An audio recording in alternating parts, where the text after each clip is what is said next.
రెండవదిగా పట్టణముగా చేస్తా ఉన్నాడు దేవుడు. చాలా మంది అనుకోవచ్చు, మొదటి వచనంలో ఉన్నటువంటి విషయం ఏంటంటే యెహోవా ఇల్లు కట్టించాడు అని ఉంది. ఇక రెండవ వచనంలో కూడా ఇంటికి సంబంధించిన విషయాలు చెప్పేటప్పుడు అక్కడ ఇల్లు అని చెప్పాలి, కానీ పట్టణం అని చెప్పడం ఏంటి? యెహోవా ఇల్లు కట్టించని ఎడల అని చదివించాం మొదటి వచనంలో. రెండవ వచన భాగంలో యెహోవా ఇల్లు కాపాడని ఎడల అనే విషయం ఉండాలి, కానీ పట్టణమును కాపాడని ఎడల అని ఎందుకు ఉందని ఆలోచన చేస్తే దేవుడు ఇంటిని ఒక పట్టణముగా దేవుడు విస్తరింపజేస్తాడు. హల్లెలూయా. దేవుడి చేత కట్టబడినటువంటి ఇల్లు ఇల్లుగానే ఉండిపోదు. మనం సొంతంగా కష్టపడితే, మనం సొంతంగా కడితే అది ఎలాగైతే మనం ప్రయత్నం చేస్తా ఉన్నామో అలాగే ఉండిపోతుంది. కానీ దేవుడి చేత కట్టబడితే అది దినదినము కూడా విస్తరించబడుతుంది. మొదటి వచనంలో మనం చదువుకున్నటువంటి మొదటి వచన భాగంలో ఉన్నటువంటి విషయం ఏంటంటే యెహోవా ఇల్లు కట్టించాడు. దేవుని చేత కట్టబడినటువంటి ఇంటిని దేవుడు ఎలా దీవించాడంటే పట్టణముగా దేవుడు దీవించాడు. అనగా పట్టణం అనగా అక్కడ విస్తరించబడటం. దేవుడు ఈ కుటుంబాన్ని కట్టి, ఈ కుటుంబాన్ని నిలబెట్టి దేవుడు విస్తరింపజేశాడు. ఇక మూడో విషయానికి మనం వచ్చినట్లయితే, మీరు వేకువని లేచి పండుకొనుచు కష్టార్జితమైన ఆహారం తినుచుండుట వ్యర్థమే, తన ప్రియులు నిద్రించుచుండగా ఆయన వారు తెచ్చుచున్నాడు. కుమారులు యెహోవాను గ్రహించు స్వాస్థ్యము. ఇక మూడవదిగా దేవుడు స్వాస్థ్యాన్ని మనకిస్తాడు. ఎప్పుడు? తన ప్రియులు నిద్రించుచుండగా ఆయన మనకు కుమారులను స్వాస్థ్యముగా దయచేస్తాడు. ఇంకా 4వ వచనం, యవ్వన కాలమందు పుట్టిన కుమారులు బలవంతుని చేతిలోని బాణముల వంటివారు. 4వ విషయాన్ని మనం చూసినట్లయితే, మన పిల్లలు మన మొదటి వచనంలో చెప్పుకున్నట్లుగా దేవుడు ఈ కుటుంబాన్ని కట్టాడు.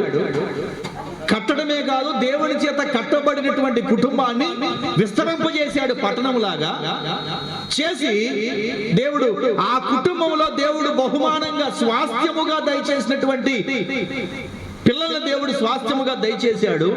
అయితే ఆ పుట్టినటువంటి పిల్లల్ని దేవుడు ఏం చేశాడంటే బలవంతుని చేతిలో బాణముల వంటి వారు. దేవుడు ఆ కుటుంబంలో పుట్టినటువంటి పిల్లల దేవుడు బలవంతుని చేతిలో బాణములాగా దేవుడు చేస్తాడు. బాణము అనగా ఆయుధం. దేవుడు ఈ కుటుంబానికి ఒక ఆయుధాన్ని ఇచ్చాడు. ఆశీష్ అనే ఒక ఆయుధాన్ని ఇచ్చాడు. దేవుడు ఆయుధముగా ఇచ్చినటువంటి ఆ కుమారుణ్ణి బలవంతుడైన దేవుని చేతుల్లో పెడితే దేవుడు ఆ యొక్క ఆయుధాన్ని అద్భుతంగా ఉపయోగపడేటట్లుగా దేవుడు చేస్తాడు. హల్లెలూయా. ఆయుధము వాడిన ఆయుధమే అనబడుద్ది, వాడకపోయినప్పటికీ కూడా దానిని ఆయుధమే అని అంటాం. వాడకపోయినంత మాత్రాన ఆయుధం కాకుండా పోదు. అయితే ఇప్పుడు తల్లిదండ్రులకు నేను చెబుతున్నటువంటి విషయం ఏంటంటే, దేవుడు ఆయుధముగా ఇచ్చినటువంటి ఆ కుమారుణ్ణి దేవుని చేతుల్లో పెట్టి ఆయుధముగా ఉపయోగిస్తే అద్భుతంగా ఈ సమాజంలో వాడబడతాడు. ఒకవేళ ఆయుధాన్ని ఉపయోగించుకోకుండా వదిలివేస్తే ఆయుధాన్ని సైతాను తన చేతుల్లో పట్టుకొని సైతాను ఉపయోగిస్తాడు. ఆ ఆయుధాన్ని ఎలా ఉపయోగిస్తాడంటే తల్లిదండ్రులకు తలవంపులు తెచ్చేటట్లుగా, తల్లిదండ్రులకు తలనొప్పి కలిగేటట్లుగా, తల్లిదండ్రులకు మనోవేదన కలిగేటట్లుగా, దుఃఖము కలిగేటట్లుగా సైతాను ఆ యొక్క ఆయుధాన్ని ఉపయోగిస్తాడు. అలా కాకుండా ఏం చేయాలంటే సైతాను చేతుల్లో దేవుడు మనకు స్వాస్థ్యముగా ఇచ్చినటువంటి ఆ కుమారుణ్ణి, ఆ ఆయుధాన్ని సైతాను ఉపయోగించుకోకుండా మనమే ఉపయోగించాలంటే ఆయుధాన్ని మనము దేవుని చేతుల్లో పెట్టాలి. హల్లెలూయా.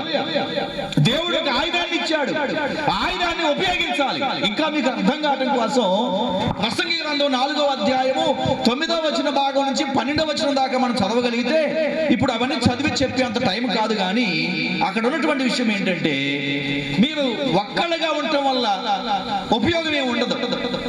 కాబట్టి మీరు ఒకవేళ వివాహము చేసుకొని మీకు ఒక తోడు అనేది ఉంటే ఎక్కువ ప్రతిఫలాన్ని పొందుకోవడానికి అవకాశం ఉంటుంది అనే విషయాన్ని మనం అక్కడ చూడగలుగుతాం. అయితే ఇప్పుడు ఒక వ్యక్తి భార్యాభర్తలు కలిసి ఉంటే ఆ 9 నుంచి 12 వచ్చిన భాగంలో ఉన్నట్లుగా ఒక వ్యక్తి బాధలో ఉంటే, ఇబ్బందిలో ఉంటే, దుఃఖంతో ఉంటే, ఆవేదనతో ఉంటే తోడుగా ఉన్నటువంటి వ్యక్తి ఏం చేయొచ్చు అంటే ధైర్యం కలిగించవచ్చు, మంచి మాటలు చెప్పొచ్చు, ఓదార్పు కలిగించవచ్చు. ఈ వ్యక్తికి బాగోలేనప్పుడు ఆ వ్యక్తి చూసుకోవచ్చు, ఆ వ్యక్తికి బాగోలేనప్పుడు ఈ వ్యక్తి చూసుకోవచ్చు. అలా ఒకరికి ఒకరు తోడుగా ఉండవచ్చు. ఒకరు పడిపోతే ఇంకొకరు చేయి పట్టుకొని పైకి లేవనెత్తవచ్చు అనే విషయం ఉంది అక్కడ. అయితే ఒకవేళ ఇద్దరికీ బాగోలేదు అనుకోండి, ఇద్దరి వల్ల ఓపిక లేదనుకోండి, మూడో వ్యక్తి అనగా దేవుడు బాణముగా ఇచ్చినటువంటి ఆ కుమారుడు వాళ్ళకు ఉపయోగపడే విధంగా దేవుడు వాడుకుంటాడు. హల్లెలూయా. కాబట్టి అందుకే దేవుడు బాణమును ఇచ్చాడు, ఆయుధాన్ని ఇచ్చాడు. ఆ ఆయుధాన్ని తల్లిదండ్రులు ఏం చేయాలంటే చిన్నతనం నుంచే భక్తిని అలవాటు చేస్తూ, ఆత్మీయతను అలవాటు చేస్తూ, ఆధ్యాత్మికమైన స్థితిని అలవాటు చేస్తూ, అలా దేవుని యందు భయము భక్తిలో పెంచుతూ ఉండినట్లయితే ఆ యొక్క ఆయుధము అద్భుతంగా వాడబడుతుంది దేవుని యొక్క చేతుల్లో. అలా కాకుండా ఆ ఆయుధాన్ని మనం ఉపయోగించుకోలేదే అనుకోండి, అది మనం ఉపయోగించుకోకపోయినా అది ఆయుధమే కాబట్టి ఆ ఆయుధాన్ని సైతాను తన చేతుల్లోకి తీసుకొని ఆయుధాన్ని మన మీదకే ఉపయోగిస్తాడు, తల్లిదండ్రుల మీదకి. అలాంటి సంగతులు బైబిల్లో ఎన్ని లేవు? దావీదు జీవితంలో అదే కదా జరిగింది. అంతేకాదు ఏలీ కుమారుల జీవితంలో కూడా అదే సంఘటన మనం చూడగలం. అందుకే ఆ ఆయుధాన్ని స్వాస్థ్యముగా మనకు దేవుడు దయచేసినటువంటి ఆ యొక్క ఆయుధాన్ని ఉపయోగించాలి. చిన్నతనం నుంచే భక్తిలో పెంచి, ప్రార్థనలో పెంచి, ఆత్మీయతలో పెంచి దానిని ఆ యొక్క ఆయుధాన్ని మనం ఉపయోగించాలి. లాస్ట్ వచనం చదువుదాం. వారితో తన అంబుల పొది నింపుకొనిన వాడు ధన్యుడు, అట్టివారు సిగ్గుపడక గుమ్మములో తమ విరోధులతో వాదించుదురు. ఇక లాస్ట్ విషయం ఏంటంటే గుమ్మములో ఉండేది ఎవరంట? విరోధి ఎక్కడ ఉంటాడంట? గుమ్మములో ఉంటాడు. ఒక వ్యక్తి అడిగి ఈ వచనాన్ని నేను ఒక చోట చాలా విస్తరించి మాట్లాడుతూ ఉంటే ఒక వ్యక్తి అడిగిన విషయం ఏంటంటే, అదేంటి క్రైస్తవ కుటుంబం అయి ఉండి, ఆత్మీయత కలిగిన కుటుంబం అయి ఉండి, ప్రార్థనా జీవితం కలిగిన కుటుంబం అయి ఉండి, నువ్వు మొదటి వచనం నుంచి చెప్పినట్లుగా బలవంతుడి చేతుల్లో బాణములాగా జీవించి, దేవుడి చేత కట్టబడి, దేవుడి చేత విస్తరించబడుతున్నటువంటి ఆ కుటుంబంలో ఆ గుమ్మములో విరోధి ఉండటం ఏంటి? విరోధి అనగా సైతాను, అపవాది దేవుడి చేత కట్టబడినటువంటి గుమ్మములో ఉండటం ఏంటి అని ఒక ప్రశ్న అడిగాడు. నేను చెప్పిన సమాధానం ఏంటంటే, అది దేవుడి చేత కట్టబడిన ఇల్లు కాబట్టే అపవాది గుమ్మములో ఉన్నాడు. దేవుని చేత కట్టబడకపోతే అపవాది ఎక్కడ ఉంటాడో తెలుసా? ఇంటి లోపల ఉంటాడు.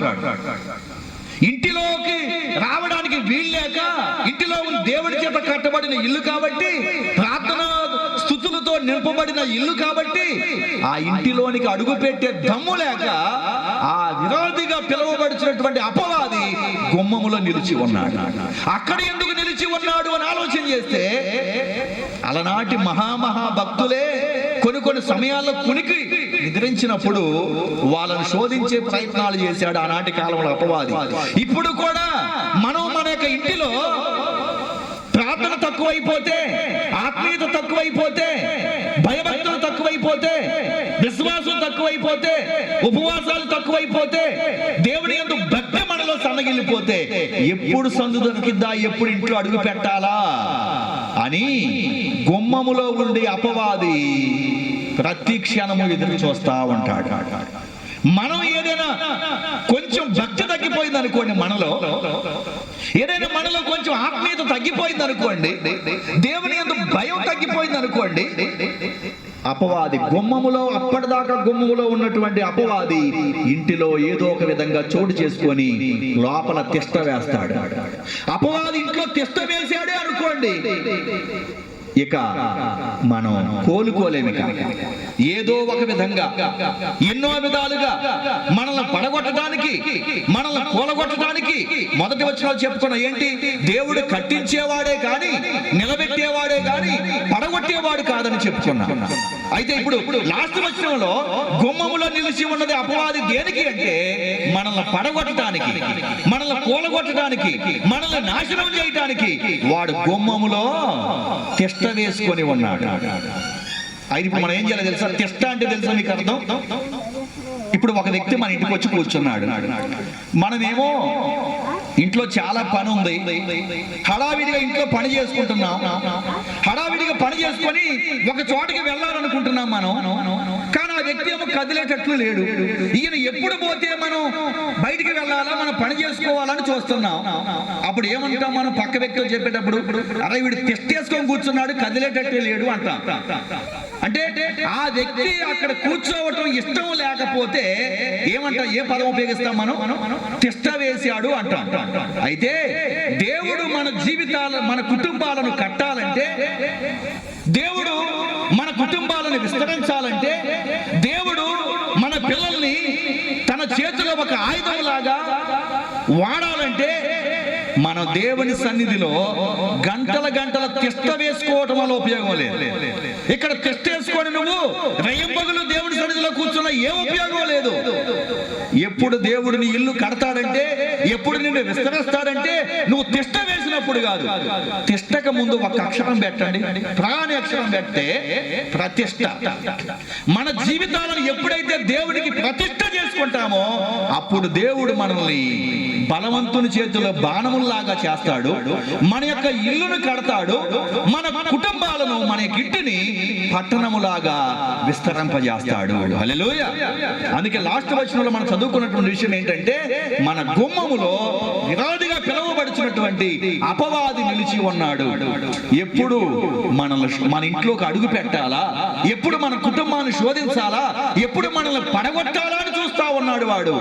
వాడి చేతికి చిక్కకుండా ఉండాలంటే మనం టెస్ట్ చేసుకొని కూర్చోవడం కాదు, ఉపయోగం లేదు. కానీ దేవునికి మన జీవితాలను ప్రతిష్ఠత చేసుకుంటే, ఇవాళ ఏ కుమారుడైతే జన్మదిన వేడుక అని కుటుంబం అంతా సంతోషంగా ఈ సెలబ్రేషన్ చేస్తా ఉన్నారు, ఆ కుమారుడిని దేవుని కోసం ప్రతిష్ఠిత చేస్తే దేవుడు ఏం చేస్తాడో తెలుసా?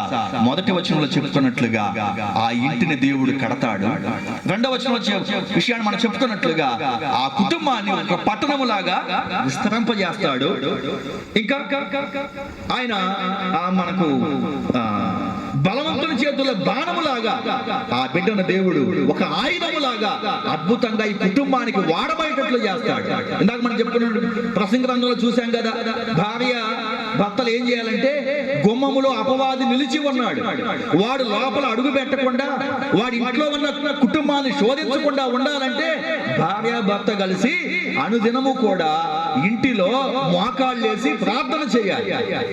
ఒకవేళ వీళ్ళు ప్రార్థన చాలేదనుకోండి, ఇక ఆయుధము, మనకి మూడవదిగా దేవుడు ఇచ్చినటువంటి ఆయుధముగా పిలువబడుతున్నటువంటి ఆ కుమారుడు బలంగా ప్రార్థన చేసి తల్లి తండ్రితో పాటు ఆ కుమారుడు యొక్క ప్రార్థన కూడా తోడైంది అనుకోండి, ఇక ఆ ఇంటిలో అపవాదికి, గుమ్మములో వేచి చూస్తున్నటువంటి అపవాదికి ఇంటిలో తిష్ట వేయటానికి స్థానమే, చోటే ఉండదు.